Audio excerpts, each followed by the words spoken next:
સમાચારોની શરૂઆત કરીએ તો રાજ્યમાં સવારે ઠંડી અને બપોરે ગરમીનો અહેસાસ થશે। ઉત્તર પૂર્વના પવનોને લીધે બેવડી ઋતુની અસર રહેશે।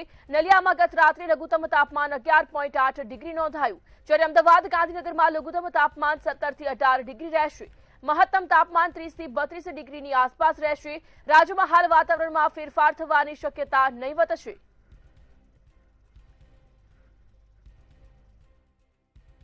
वर्तमान में मौसम शुष्क रहा है। जो सबसे कम न्यूनतम तापमान है 11.8 डिग्री सेल्सियस नलिया में दर्ज किया गया है। इसके अलावा जो वर्तमान में कोई विशेष वेदर सिस्टम स्टेट के लिए नहीं है। जो हवा निचले स्तरों पर हवाएं की बात करें तो उत्तर पूर्वी से पूर्वी हवाएं चल रही हैं और हम आशा करते हैं कि अगले 7 दिनों तक मौसम शुष्क रहेगा। इसके अलावा जहाँ तक न्यूनतम तापमान की बात है तो उसमें कोई विशेष बदलाव नहीं आएगा। थोड़ा सा काली ट्रेंड है अगले 2 दिन, उसके बाद फिर राइजिंग। तो વાવથરાની આદર્શ નિવાસી શાળામાં બનશે ગુજરાત, તરસે ગુજરાત જેવો ઘાટ સર્જાશે। તો શું છે સમગ્ર અહેવાલ, આવો જોઈએ। વાવથરાદ જિલ્લાની આદર્શ નિવાસી શાળામાં હજી સુધી વરસાદના ઘૂંટણસમા પાણી ભરાયા છે। શાળાના મેદાનમાં વરસાદી પાણી ભરાઈ રહેતા વિદ્યાર્થીઓને ભારે હાલાકીનો સામનો કરવો પડ્યો છે।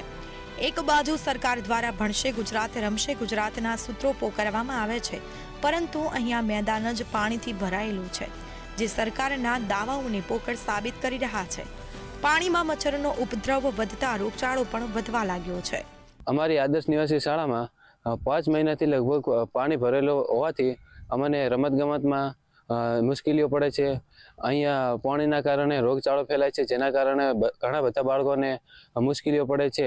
અમારી શાળામાં છેલ્લા 5 મહિનાથી અમારે મેદાનમાં શાળાની આગળ મેદાનમાં 5 મહિના છેલ્લા પાણી ભરેલું છે, તેના કારણે અમને રોગચાળો ફેલાય છે। અહીં પશુપાલન બધા ઢોર ચરતા હોય છે, તેના કારણે અમને ખૂબ જ નુકસાન થાય છે અને આ પાણીના કારણે અમને મચ્છર અને કેટલાય રોગો થાય છે। આ સરકારને આટલા માટે સરકારને નમ્ર વિનંતી છે કે આ પાણીનો જલ્દી નિકાલ થાય। થરાદ આદર્શ નિવાસી સ્કૂલની અંદર પાણી ભરાયેલું છે। છેલ્લા વરસાદ રહી ગયા ને 5 મહિના થઈ ગયા છે, પણ સરકારને આ તંત્ર દ્વારા આ પાણી નીકળવાની આજ દિવસ સુધી કોઈ વ્યવસ્થા કરી નથી। અહીંયા જે આદર્શ નિવાસી સ્કૂલ છે એની બિલકુલ બાજુમાં જિલ્લા પંચાયતની કચેરી આવેલી છે અને ત્યાંથી ડીડીઓ શાળામાં તમામ સુવિધા પૂરી પાડ્યા બાદ પણ સ્થાનિક તંત્રના પાપે મેદાનમાંથી પાણી નીકાળી શકાયું નથી। જિલ્લા વિકાસ અધિકારીની કચેરી બાજુમાં આવેલી હોવા છતાં પણ શાળાના મેદાનની સ્થિતિ ખરાબ છે, તેમજ અહીંયા સ્વચ્છ ભારતના મિશનના લીરે લીરા ઉડતા જોવા મળ્યા છે। તંત્રના પાપે ભણશે ગુજરાત, તરશે ગુજરાત જેવો ઘાટ સર્જાયો છે। વરસાદી પાણીનો તત્કાલીન નિકાલ કરવામાં આવે તેવી સ્થાનિકો દ્વારા માંગ કરવામાં આવી છે। થરાદ ખાતે આવેલી આદર્શ નિવાસી સ્કૂલની અંદર આજે વરસાદને લગભગ 5 મહિના જેટલો સમય થઈ ચૂક્યો છે, પણ અહીંયા આદર્શ નિવાસી સ્કૂલની અંદર તમામ મેદાનની અંદર પાણી ભરેલું પડ્યું છે। તો ક્યાંક ને ક્યાંક વિદ્યાર્થીઓ સરકારને અપીલ કરી રહ્યા છે કે આ પાણીનો નિકાલ થાય તો અમારે જે મેદાનની અંદર જે કંઈ પ્રવૃત્તિઓ કરવી હોય એ તમામ પ્રવૃત્તિઓ કરી શકીએ। આપ જે જોઈ રહ્યા છો દ્રશ્યોની અંદર અત્યારે છેલ્લા 5 મહિનાથી પાણી પણ અહીંયા વૃક્ષો પણ ઉગી ગયા છે, અહીંયા ઘાસ ઘણું બધું ઉગી ગયું છે, અહીંયા જીવજંતુઓ પણ પાણીની અંદર દેખવા મળી રહ્યા છે। અહીંયા વાત કરવામાં આવે તો જિલ્લા પંચાયત કચેરી એટલે કે ડીડીઓ સાહેબ એકદમ હાવ નજીકમાં બેઠા છે।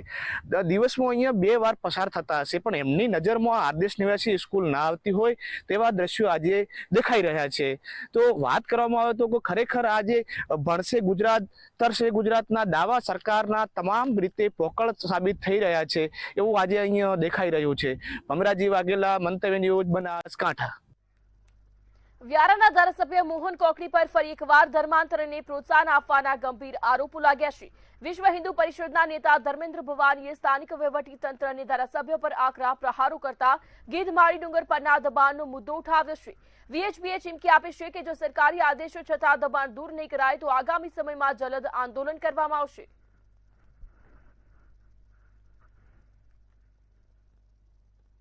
व्यारा का एमएलए मोहन कोकणी का हाथ इन लोगों के पीछे है, इसलिए मैं मोहन कोकणी को कहना चाहता हूं, आज भी तापी और व्यारा में 80 से 85% हिंदू आदिवासी समाज रहता है।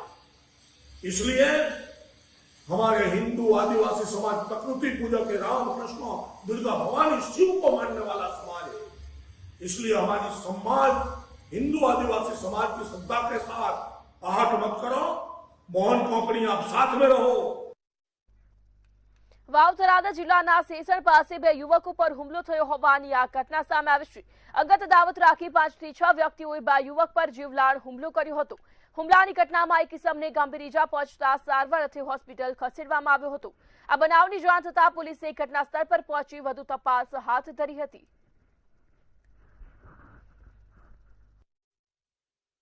આપણે મારો શાળા અને મારા મામાના છોકરો પાલડીથી ઘરે જતા હતા. એક પિકઅપ ડાલો પાછળથી કેડે કરે, એક સામેથી ફોન કરી બોલાયો. પછી મોજરૂથી આગળ બે પિકઅપ ડાલા આડી કરી લાકડીઓ લઈ 10 જણા હતા મારવા માંડી ગયા. આરોપીનું નામ બોલાવો. પહેલા નંબરમાં મહેતાબ ખાન ડોસે ખાન, ફતેહ ખાન ડોસે ખાન, આલમ ખાન અલી ખાન, અબ્દુલ ખાન આલમ ખાન, લતીમ ખાન મહેતાબ ખાન અને આપણે કમરુદ્દીન ગુલાબ ખાન, અલ્તાફ ખાન ગુલાબ ખાન, એ બધા 10 લોકોએ મારા મામાના છોકરાને અને મારા શાળાને બહુ માર્યો છે. બનાસકાંઠાના બાબરમાં આજે વાવ અને સુઈગામ પંથકના ઠાકોર સમાજના આગેવાનોની એક મહત્વની બેઠક યોજાઈ હતી. આ બેઠકમાં સમાજમાં બંધારણીય જાગૃતિ લાવવા અને જમીન સંબંધિત પ્રશ્નો પર ગંભીર ચર્ચાઓ કરાઈ હતી. સામાજિક એકતા મજબૂત કરવા માટે દરેક ગામમાં ગ્રામ સમિતિ રચવાનો મહત્વનો નિર્ણય લેવાશે, જે સમાજના ઉત્થાન અને બંધારણીય મૂલ્યોને પ્રાધાન્ય આપશે. હમણાં જ મારી દીકરી અને મારી ભત્રીજીના લગ્ન થયા. તેમાં અને જે સમાજના નિયમો છે, નિયમો અનુસાર જ કામ કર્યું છે. તો પણ પ્રસંગ સારો એવો ગયો છે અને તમામ સમાજ અભિનંદન પણ આપી રહ્યા છે કે તમે જે પ્રસંગ કર્યો છે એ ખૂબ સરસ કર્યો છે અને આવો જ પ્રસંગ હોવો જોઈએ. ક્યાંક ને ક્યાંક વ્યક્તિગત લાભોના કારણે ડીજેનો વિરોધ થઈ રહ્યો છે. બાકી સમગ્ર ઠાકોર સમાજ ડીજે ન વગાડવું એ માટે સમર્થન છે. જમીન લગભગ 3.5 થી 4 વીઘા છે. શું લાગે છે જમીન વેચ્યા બાદ એ જમીનનો સદુપયોગ અન્ય કઈ બીજી જમીન લઈને 100% મને વિશ્વાસ છે કે એ જમીન વેચ્યા બાદ, ધારો કે એ જમીન અત્યારે બહુ સારી જગ્યાએ છે, તે એની કિંમત કરોડોની અંદર છે અને એ પૈસાથી કે એ રકમથી અમે લગભગ 15 કે 20 વીઘા જમીન બીજી જગ્યાએ શિક્ષણના હેતુ માટે લઈ શકશું એવો અમને વિશ્વાસ છે. આજે બનાસકાંઠામાં કાંકરેજના થરા ખાતે નવ પરગણા રાવળદેવ સમાજનું નવું બંધારણ ઘડાશે. 21 મુદ્દાઓને ધ્યાનમાં લઈ સમાજનું નવું બંધારણ યોજવામાં આવશે. સમાજમાંથી કુરિવાજો દૂર કરી નવા બંધારણની રચના કરવામાં આવશે. હવે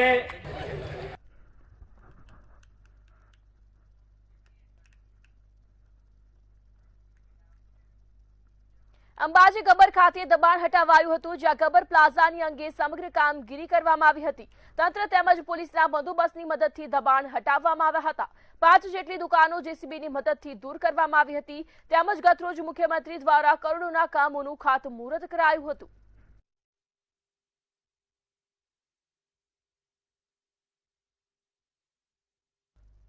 બનાસકાંઠા જિલ્લાની ડીસા સેશન્સ કોર્ટે મહત્વપૂર્ણ ચુકાદો આપ્યો છે. ગોઢ ગામમાં 1 વર્ષ અગાઉ થયેલા હત્યાકાંડ મામલે આરોપીઓને સજા ફટકારવામાં આવી છે. યુવકની હત્યાને લઈ આરોપીઓ સામે ગુનો નોંધવામાં આવ્યો હતો. તમામ પુરાવા અને દલીલો બાદ 9 આરોપીઓને આજીવન કેદની સજા ફટકારવામાં આવી છે.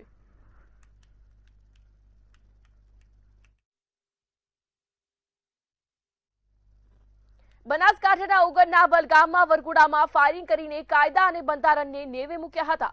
કાંકરેજના રાજપૂત સમાજમાં ડીજે પર પ્રતિબંધ છતાં નિયમોનું ઉલ્લંઘન કરાયું હતું. રાજપૂત સમાજના લગ્ન વરઘોડાનો વીડિયો વાયરલ થયો હતો. વરઘોડામાં પોલીસ કર્મચારીઓ હાજર હોવાની ચર્ચા પણ સામે આવી હતી. જો ફાયરિંગમાં કોઈ દુર્ઘટના બને તો તેની જવાબદારી અંગે પણ સવાલો ઊભા થયા હતા.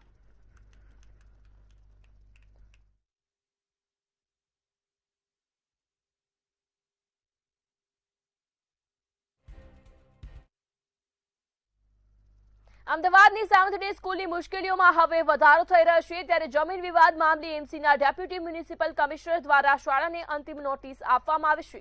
આ નોટિસમાં જમીન પરત લેવા માટે નિર્દેશ આપવામાં આવ્યા છે. આ સાથે જ શાળાને 7 દિવસમાં પોતાનો જવાબ રજૂ કરવા અંગે જણાવવામાં આવ્યું છે. જોકે અત્યાર સુધી એસેટ ટીડીઓ દ્વારા નોટિસ આપવામાં આવી હતી. લીગલ અભિપ્રાય બાદ ડેપ્યુટી મ્યુનિસિપલ કમિશનર દ્વારા શાળાને અંતિમ નોટિસ આપવામાં આવી છે.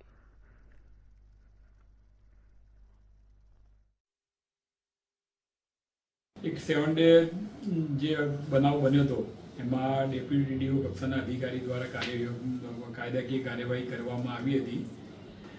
ત્યારબાદ એક ધ્યાનમાં આવ્યું કે લીગલ ઓપિનિયન લીધો, તો લીગલ ઓપિનિયનમાં આવ્યું કે જે લેવલનો અધિકારીએ ફાળવણી કરી હોય એને જ એ જ લેવલના અધિકારીએ તેની કેન્સલ કરવાની સત્તા રહેલી છે, જેથી કરીને કોર્ટની પ્રોસિજરમાં આપણને ફાયદો થાય, કોઈ જગ્યાએ નુકસાન ના થાય. એટલા માટે ડીવાયએમસી એસ્ટેટે ગઈકાલે એમને નોટિસ આપેલી છે અને એમને જ બધા પાવર ડેલિગેટ કરવામાં આવેલા છે.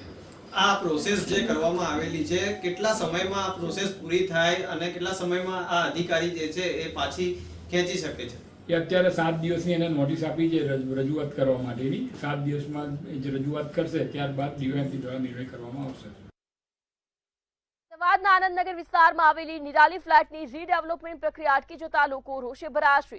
તો શું છે સમગ્ર અહેવાલ, આવો જોઈએ. અમદાવાદના આનંદનગર વિસ્તારમાં વસ્ત્રાપુર રેલવે સ્ટેશનની સામે આવેલા નિરાલી ફ્લેટ 40 વર્ષ જૂનો છે. 85% સભ્યોની રીડેવલપમેન્ટ માટેની સહમતિ હોતા રીડેવલપમેન્ટની પ્રક્રિયા શરૂ કરવામાં આવી હતી. પરંતુ આ પ્રક્રિયામાં ભાજપના કોર્પોરેટર સુરેન્દ્ર ખાચર અને વેજલપુરના ધારાસભ્ય અમિત ઠાકર દ્વારા કામગીરી અટકાવવાનો પ્રયત્ન કરવામાં આવી રહ્યો છે. ફ્લેટની રીડેવલપમેન્ટ પ્રક્રિયા અટકી જતા સ્થાનિકોમાં ભારે રોષ જોવા મળી રહ્યો છે. અને તમે બહાર જોઈ શકો છો, રોડ ખાસા ઊંચા થયા છે ને સોસાયટી નીચે ગઈ છે, એટલે પાણી ભરાવાનાથી લઈને બધી જ સમસ્યાઓ અહીંયા થઈ રહી છે. અને હાલ અમે રીડેવલપમેન્ટ માટે ગયેલ છે, સોસાયટી માટેનું ચુકાદો હજી હાઈકોર્ટમાં અનામત છે. હજી સુધી એના માટે કોઈ આગળ વધી નથી રહ્યો કેસ, અને મુદ્દતો પડી રહી છે. આમાં શું થઈ રહ્યું છે કે જે હાલ રિસાઇડિંગ મેમ્બર્સ છે એ લોકો બહુ પરેશાન થઈ રહ્યા છે. દિન પ્રતિદિન અમે રીડેવલપમેન્ટની માટે પ્રોસેસ કરી રહ્યા છીએ. બિલ્ડર પણ આમાં સહમત છે, અહીંયા બોર્ડ પણ લાગી ગયું છે. પણ અમુક એવા તત્વો છે કે જે આના વિરોધમાં છે. એમના વિરોધનું કારણ મને નથી ખબર પડતી, પણ હકીકતમાં એ પ્રોબ્લેમના હિસાબે અહીંયા રહી રહ્યા છે એ રહેલા માણસોના જીવન ઉપર બહુ તકલીફ પડી રહી છે. રીડેવલપમેન્ટ કેમ અટકે છે તો અમે ના કહી શકીએ, તો મેનેજમેન્ટ કમિટી છે જ આપણી સાથે. પણ જે સમસ્યા રોજ નડે છે કે પાણીની ટાંકી છે, આજે અમારે ત્યાં જ સ્લેબ પડ્યો છે, એ તો મારા હસબન્ડ ને મારા સસરા બચી ગયા છે કે 2 મિનિટે ઘરમાંથી બહાર નીકળતા લેટ થયા છે. બાકી આજે કોઈ નુકસાન બી થઈ શક્યું તમારા ઘરમાં જ. એટલે અત્યારે જે પ્રોબ્લેમ છે અમારા રીડેવલપમેન્ટનો એ જલ્દના જલ્દ સોલ્વ થવો જોઈએ. જે લોકોને જે પણ કંઈ પ્રોબ્લેમ છે એ લોકોએ સોર્ટ આઉટ કરવા જોઈએ, એને આવીને બોલવું જોઈએ. પણ સમસ્યા તો આ બધું ચારીકોર બધું જર્જરિત જ થઈ ગયું છે. અમારે રસોડામાં બધે ગેલેરીમાં બધે પોપડા પડે છે, પણ ભગવાન બચાવે છે. મુદત જ આપ કરે છે. છેલ્લા 2-3 વર્ષથી હાઈકોર્ટમાં કેસ ચાલે છે, તો એમને રિક્વેસ્ટ છે કે આનું બને એટલું જલ્દી નિવારણ લાવો, કારણ કે સોસાયટીના હિતમાં ડિસિઝન આવશે જલ્દી એટલું સારું છે. કોર્પોરેટરના ભાઈની આગળ 3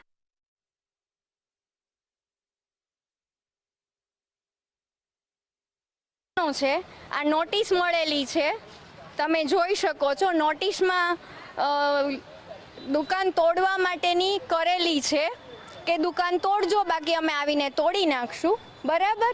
અને હજી સુધી એમણે આજે જ ભાડે આપી છે. એમને લીધે અમારું કામ અટકેલું છે રીડેવલપમેન્ટનું. સ્થાનિકોનું કહેવું છે કે સ્થાનિક કોર્પોરેટર અને ધારાસભ્ય દ્વારા રીડેવલપમેન્ટની પ્રક્રિયામાં અડચણ ઊભી કરવામાં આવી છે. તેમજ આક્ષેપો લગાવવામાં આવ્યા છે કે કોર્પોરેટર સુરેન્દ્ર ખાચરના ભાઈએ એપાર્ટમેન્ટમાં ગેરકાયદે દુકાનો બનાવી હોવાથી સોસાયટીના રીડેવલપમેન્ટનું કામ અટકાવવામાં આવી રહ્યું છે. ભાજપ નેતાની સંડોવણીના કારણે રીડેવલપમેન્ટની પ્રક્રિયા અટકી જતા સ્થાનિકો રોષે ભરાયેલા છે. અનિતા પરમાર, મંતવ્ય ન્યૂઝ, અમદાવાદ.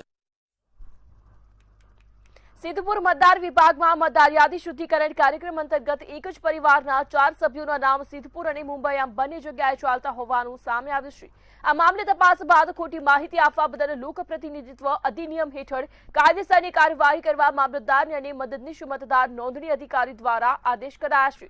આ વ્યક્તિઓ સામે તપાસ કરી અહેવાલ રજૂ કરવા પોલીસને સૂચનાઓ આપવામાં આવી છે. આ અંગે કાકોશી પોલીસે અરજીના આધારે આ કેસની તપાસ પીએસઆઈ પ્રકાશ ચૌધરી દ્વારા હાથ ધરાઈ છે. હાલ મારા ધ્યાને એક જ ફેમિલીના 4 થી 5 લોકો એના સામે મને ધ્યાન આવ્યું છે, અને મેં અહીંયા ગાડી પ્રાંત અધિકારીશ્રીને અહીંયા રજૂઆત કરી છે કે ભાઈ આ જે બી લોકો છે એમને ચૂંટણી પછી યોગ્ય કાર્યવાહી કરી એમના આ ઉપરથી એક સબક બી આપવું જોઈએ કે આવું કોઈ પણ કરતો હોય, કોઈ પણ નાગરિક કરતો હોય ગુજરાતનો કે ભારત દેશના, તો દરેક નાગરિકે પોતાનું નામ એક જ જગ્યાએ ચાલવું જોઈએ અને જે 2 જગ્યાએ ચાલતો ચૂંટણી વચ્ચે કડક કાર્યવાહી કરવી જોઈએ. એના માટે અમે એમને વાધા અરજી આપી છે. છોટાઉદેપુર જિલ્લાના બોડેલીના અલીપુરા વિસ્તારમાં રહેતા દિનેશ નાગર દ્વારા છેલ્લા 10 વર્ષથી વિરોધ કરવામાં આવી રહ્યો છે. તેમની જમીન નજીકથી પસાર થતો રસ્તો દબાણના કારણે બંધ થઈ જતા તેમણે અનેક વખત સંબંધિત કચેરીઓમાં રજૂઆતો કરી હતી, પરંતુ લાંબા સમયથી કોઈ ઉકેલ ન આવતા તેઓએ સરકારનું ધ્યાન ખેંચવા અખબારના પેપર કટિંગથી બનાવેલ બેનર વાહન પર લગાવી ફરી એકવાર પોતાનો રોષ વ્યક્ત કર્યો છે. અગાઉ 5 વર્ષ પહેલા તેઓ કપડા ઉતારી ગામમાં ફરી વિરોધ નોંધાવ્યો હતો. હવે આ અનોખો વિરોધ નગરમાં ચર્ચાનો વિષય બન્યો છે.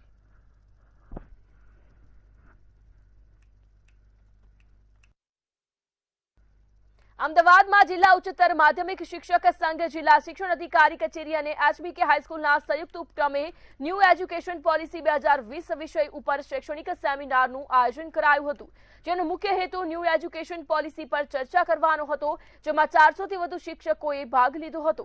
આ કાર્યક્રમમાં મુખ્ય મહેમાન તરીકે પૂર્વ શિક્ષણ મંત્રી ભૂપેન્દ્રસિંહ ચુડાસમા અને રાજ્યસભાના સાંસદ નરહરી અમીન ઉપસ્થિત રહ્યા હતા.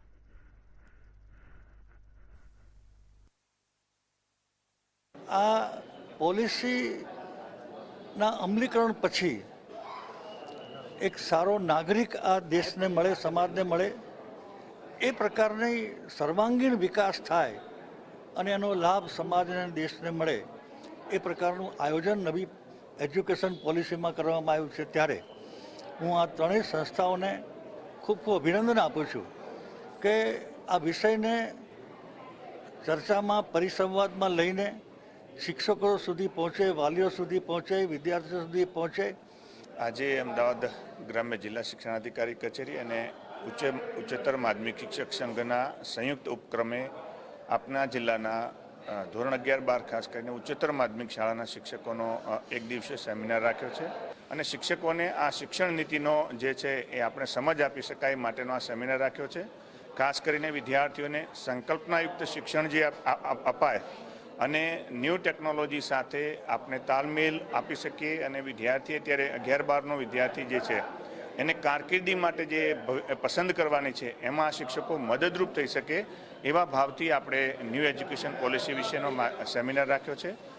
નવી શિક્ષણ નીતિથી સૌ અવગત થાય એના માટે અમે આ અમદાવાદ જિલ્લાના ઉચ્ચતર માધ્યમિક શિક્ષકો જે છે ગ્રાન્ટેડ અને સરકારી સ્કૂલના, એના માટે આ કાર્યક્રમનું આયોજન કરવામાં આવેલું છે. ટેકનોસેવી અને નવી ટેકનોલોજી આવવાની છે ત્યારે એનાથી પણ સૌ પરિચિત થાય અને એનો લાભ છેવાડાના અને ગામડાના જે સ્કૂલોના વિદ્યાર્થીઓ છે એને લાભ મળે એના માટે અમે આ કાર્યક્રમનું આયોજન કરવામાં આવેલું છે. સિદ્ધપુર નગરપાલિકા દ્વારા નાગરિકોની સુખ સુવિધામાં વધારો કરતા અંદાજે ₹30 કરોડના વિવિધ વિકાસલક્ષી પ્રકલ્પોનું લોકાર્પણ અને ખાતમુહૂર્ત ધારાસભ્ય બળવંતસિંહ રાજપૂતની પ્રેરક ઉપસ્થિતિમાં કરાયું હતું. તેમજ ગટરોના આયોજન અર્થે ₹57 લાખના જેટિંગ કમ સેક્શન મશીન અને ₹20 લાખના ડિસલ્ટિંગ વાહનોનું લોકાર્પણ કરાયું હતું. જ્યારે પ્રધાનમંત્રી આવાસ યોજના હેઠળ ₹6.76 કરોડના ખર્ચે 169 નવા આવાસોનું નિર્માણ થશે, જેમાં દરેક લાભાર્થીને ₹4 લાખની આર્થિક સહાય પૂરી પાડવામાં આવશે. આ ઉપરાંત પીએમ સ્વનિધિ યોજના હેઠળ શહેરના 1211 નાના ફેરિયાઓને ₹2.13 કરોડની લોન ફાળવીને આર્થિક ટેકો આપવામાં આવ્યો છે. સિદ્ધપુર નગરપાલિકાના પ્રમુખશ્રી, ઉપપ્રમુખશ્રી અને એમની ટીમ સિદ્ધપુરમાં આજે 30 કરોડ જેટલી અંદાજે રકમના ખાતમુહૂર્ત અને લોકાર્પણ કર્યા છે. આ કામ માટે હું નગરપાલિકા અને ગુજરાત સરકારના આદરણીય મુખ્યમંત્રી ભૂપેન્દ્રભાઈ પટેલ સાહેબને ખૂબ દિલથી બિરદાવું છું કે આટલા મોટા કામ સિદ્ધપુરની અંદર આજે પ્રાપ્ત થયા છે. એની સૌથી મોટો કોઈને શ્રેય આપવો હોય તો નગરપાલિકા અને ગુજરાતની સરકારને આજે હું આપું છું. અમદાવાદ શહેરનો વધુ એક બ્રિજ રિપેરિંગ માટે સંપૂર્ણપણે બંધ કરવામાં આવશે. શાસ્ત્રી બ્રિજ આગામી 9 ફેબ્રુઆરીથી 11 મહિના માટે સંપૂર્ણપણે બંધ કરવાનો નિર્ણય તંત્ર દ્વારા લેવામાં આવ્યો છે. બ્રિજનું સમારકામ 9 ફેબ્રુઆરીથી 8 જાન્યુઆરી 2027 સુધી ચાલશે. પિરાણાથી વિશાળા તરફ જવા માંગતા વાહન ચાલકોએ આંતરિક માર્ગોનો ઉપયોગ કરવો પડશે, જેના કારણે શહેરમાં ટ્રાફિકનો ભાર વધશે. બ્રિજની માળખાગત મજબૂતી અને સલામતીને ધ્યાનમાં રાખી બ્રિજ બંધ કરવાનો નિર્ણય લેવામાં આવ્યો છે.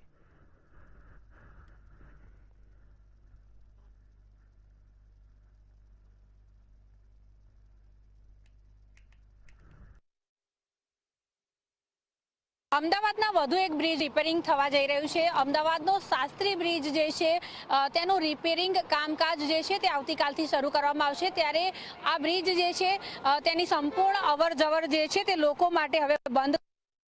9 ફેબ્રુઆરીથી 11 મહિના માટે આજે શાસ્ત્રી બ્રિજ જે છે તે અવર જવર માટે બંધ કરવાનો નિર્ણય જે છે તે તંત્ર દ્વારા કરવામાં આવ્યો છે. ત્યારે જો વાત કરવામાં આવે તો આ જે બ્રિજ જે છે તેનું સમારકામ માટે છેલ્લા ઘણા સમયથી માંગ ઉઠી હતી. ત્યારે હવે આ જે બ્રિજ છે આવશે. અમદાવાદ મ્યુનિસિપલ તંત્ર દ્વારા નિર્ણય કરવામાં આવ્યો છે. આની જે માળખાગત મજબૂતી જે છે અને સલામતી છે તેને ધ્યાનમાં રાખીને આ મોટો નિર્ણય જે છે તે કરવામાં આવ્યો છે.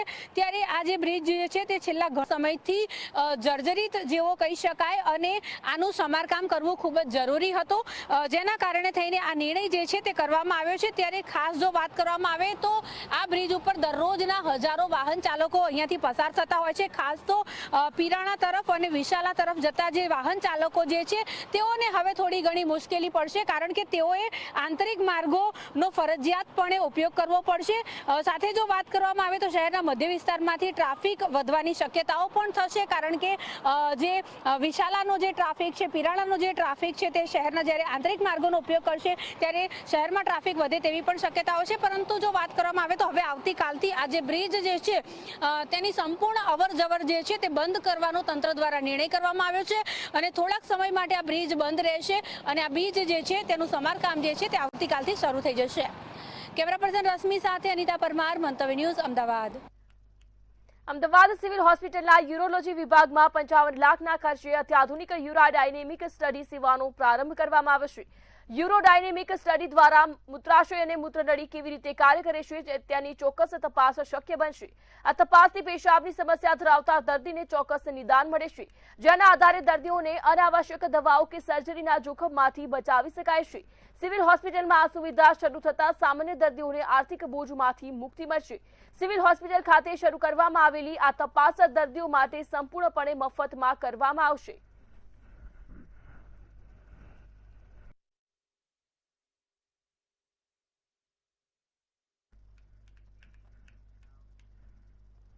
અરવલ્લીના ભિલોડમાં લગ્નના વરઘોડામાં અદાવત રાખી યુવકની હત્યા કરાઈ હતી.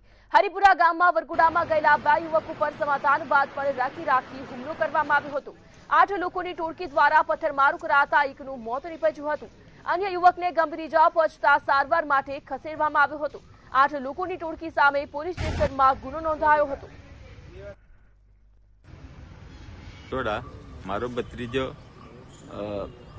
હરિપુરા જે સંબંધમાં લગ્ન હતું અને ત્યાં લગ્નમાં ગયેલા હતા અને વરઘોડા દરમિયાન આ લોકોને કંઈક બોલાચાલી થઈ હતી અને એ સમાધાન થઈ ગયું હતું અને આ લોકોએ એના પછી ઘરે નીકળતી વખતે રેકી રાખી અને રસ્તા ઉપર હુમલો કરી અને પથ્થર મારી અને એનું મોત નિપજાવેલ છે.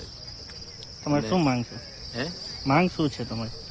અમારી માંગ એવી છે કે અમને સાચો ન્યાય મળે એવી અમારે પરિવાર તરફથી માંગ છે અમારી.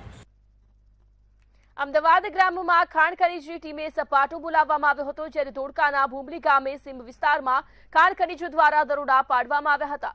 ગેરકાયદેસર માટી ખનન ઝડપી હિટાચી મશીન જપ્ત કરવામાં આવ્યું હતું. જપ્ત કરાયેલ હિટાચી મશીન ગ્રામ પંચાયત ખાતે મૂકવામાં આવ્યું હતું.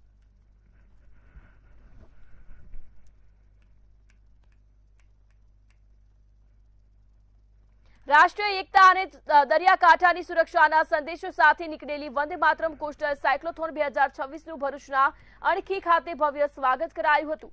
CISF દ્વારા આયોજિત આ રેલી વંદે માતરમ ગાનના 150 વર્ષ પૂર્ણ થવા નિમિત્તે લખપતથી કોચી સુધી 3500 કિલોમીટરનો પ્રવાસ ખેડી રહી છે.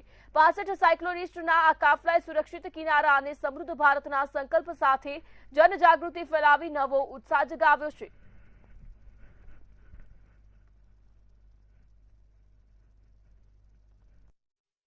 सुरक्षित तट समृद्ध भारत, इसका सीधा मतलब है कि अगर हमारे समुद्री सीमा समुद्री तट सुरक्षित रहेंगे तो देश समृद्ध बनेगा और जितनी भी गलत एक्टिविटीज़ समुद्री किनारों के द्वारा हमारे देश में की जाती हैं उन पर रोक लगेगी. इसी उद्देश्य को लेकर के ये साइक्लोथॉन 28 जनवरी को दोनों जो हमारे तट हैं पूर्वी और पश्चिमी वहाँ से आयोजित की गई है, प्रारंभ की गई है। हाल समाचारों में आटલું જ। વધુ સમાચાર માટે જોતા રહો મંતવ્ય ન્યૂઝ। નમસ્કાર।